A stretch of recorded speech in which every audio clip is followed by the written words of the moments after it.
Class 5 chapter 7 pronoun pronouns kinds of pronoun. Write at least 4 sentences about your father. अपने father के बारे में 4 sentence लिखिए. Pronoun are the words that are used in place of noun. They help us to avoid repetition of noun. There are various kinds of pronoun. Given below are some pronouns of different kinds. Pronoun वे शब्द हैं जो noun की जगह पे use किए जाते हैं, और प्रोनाउन के यूज़ करने से क्या होता है कि हम बार बार नाउन का रेपिटेशन नहीं करते. तो गिवन ब्लो ये नीचे कुछ एग्जाम्पल हैं जो कि डिफरेंट काइंड्स ऑफ प्रोनाउन है, मतलब सभी तरह के प्रोनाउन के एग्जाम्पल हैं, और आगे हम पढ़ेंगे काइंड्स ऑफ प्रोनाउन. तो इसमें है ये सारे प्रोनाउन हैं. I, we, me, you, he, him, she, her, it, us, them, they, mine, ours, yours, his, hers, theirs, who, whom, which, myself, yourself, this, that. Kinds of pronoun. Personal pronoun.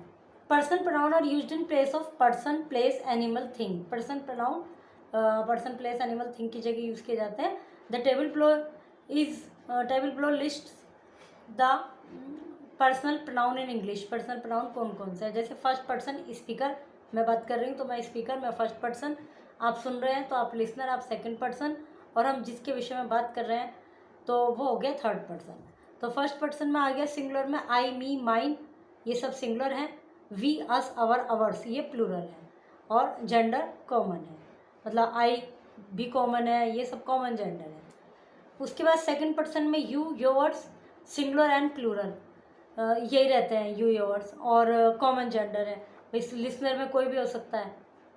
Third person he, him, his, she singular है और masculine gender है.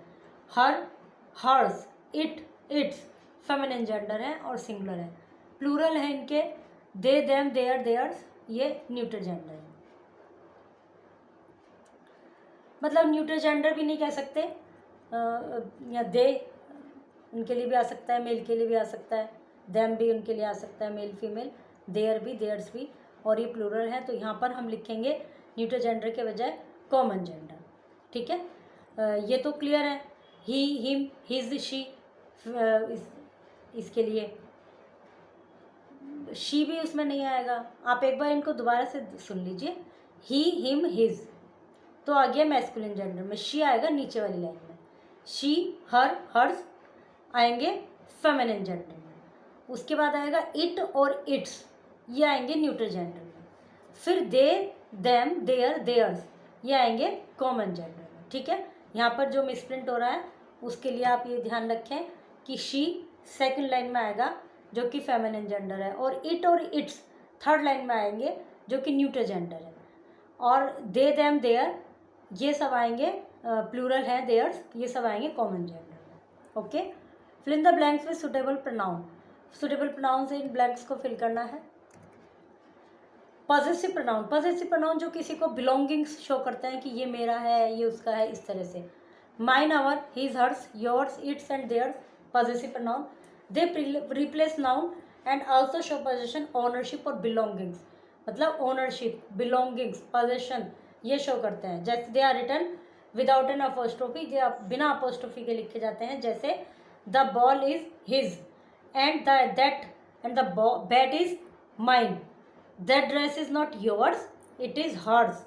Apostrophe नहीं लगता है इनमें, directly लिखे जाते हैं जो पॉजेसिव प्रोनाउन होते हैं.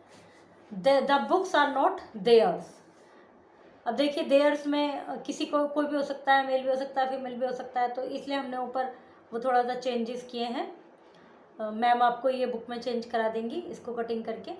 Possessive form of nouns need a apostrophe where as possessive pronoun do not. जो पॉजेसिव नाउन होते हैं, जैसे हम कह रहे हैं कि सुजैन्स बुक, तो वहाँ तो अपोस्ट्रोफी की ज़रूरत पड़ती है, लेकिन हमने लिख दिया इज दैट किटन हिज, तो वहाँ अपोस्ट्रोफी की ज़रूरत नहीं पड़ती. पॉजेसिव फॉर्म ऑफ नाउन और is that kitten yours possessive pronoun. समझ में आ गया इनका अंतर. Right the apostrophe pronoun that can replace the coloured words in red, write them in given space. यहाँ पर अपोस्ट्रोफी प्रोनाउन लिखने हैं और फिर ये अपोस्ट्रोफी हट जाएगा. जैसे दीज स्पेक्टेकल आर, टाइसन लड़के का नाम मान लेते हैं, दीज स्पेक्टेकल आर हिज. ठीक है, ये रेड की जगह हिज आ जाएगा, जो टाइसन लिखा जो रेड में लिखा है. तो इस योर्स लास्ट सेकंड में योर्स आ जाएगा. These pills are hers. और the red dolls are theirs, that bags on the table are one belong to Prince, Ginny and me, ours. ठीक है। फिर है reflexive pronoun, when the subject in a sentence is also the receiver of the action. जो subject है sentence में वही action का receiver है, मतलब अलग से कोई प्रोनाउन या ऑब्जेक्ट या नाउन नहीं है, तो वो खुद ही रिसीवर है, तो रिफ्लेक्सिव प्रोनाउन होता है। जैसे मैं खुद कल जाऊंगी, तो मैं खुद, जो खुद वर्ड है वो पॉजेसिव प्रोनाउन है। और इंग्लिश में इसकी जगह यूज़ करेंगे आई माई सेल्फ, इस तरह से। First person I myself, ourself. Second person you yourself. Third person himself, herself, itself, themself. Fill in the blanks with reflexive pronoun given below. She hurt herself, he taught himself, we were satisfied with ourselves, some animal clean itself, the cat,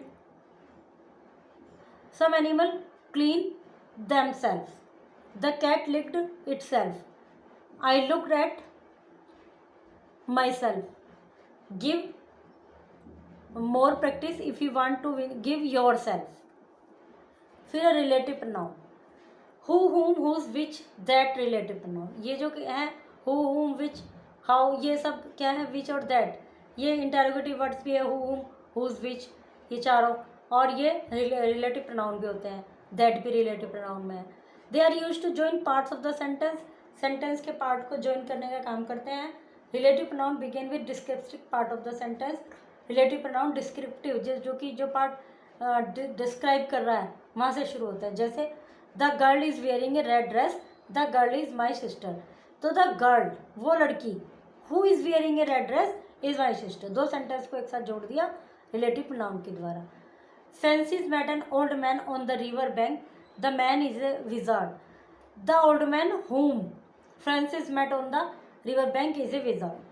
who whom and whose are used to talk about people, who whom और whose लोगों के लिए, that is used to talk about people animal things, that people animal things तीनों के लिए आ सकता है, और which is used to talk about animal and thing only।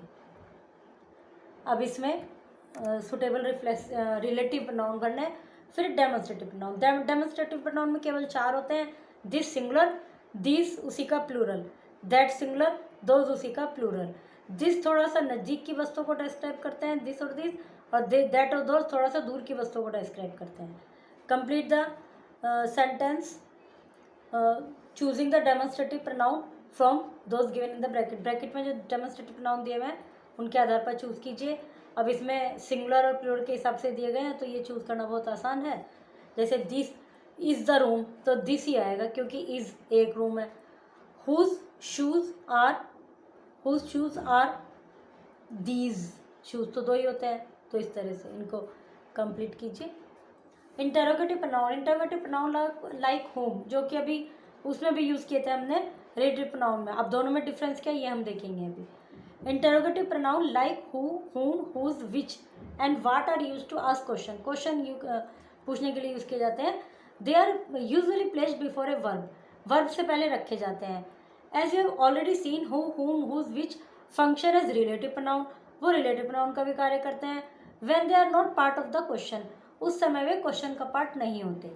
जैसे what was that noise, who will introduce the singer, with whom will you go to the market, who sits, whose is that blue jacket in the corner, which is your school।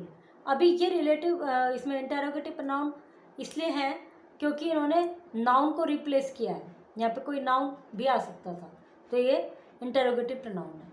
Complete the sentence with suitable interrogative pronoun. Will you do if anybody brings them for you, nobody brings them for you, what will you do, give the books after reading them, whom will you give। तो जिसमें जो suitable है ऊपर से उनको fill करना है।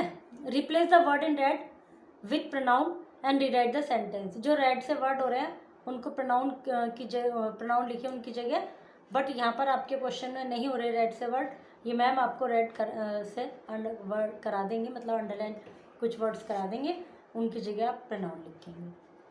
Join the sentence using relative pronoun. Relative pronoun who, हुम, हुज और विच, दैट, इनको यूज़ करके इनको ज्वाइन कीजिए। पेज द पिक्चर ऑफ चाचा नेहरू। चाचा नेहरू की पिक्चर पेस्ट कीजिए and right a paragraph about him. उसकी उनकी जगह पैराग्राफ उनके विषय में एक पैराग्राफ लिखिए। Also underline the pronoun word, और उसमें जो आप प्रोनाउन वर्ड यूज़ करेंगे उनको अंडरलाइन कीजिए। Chapter is completed.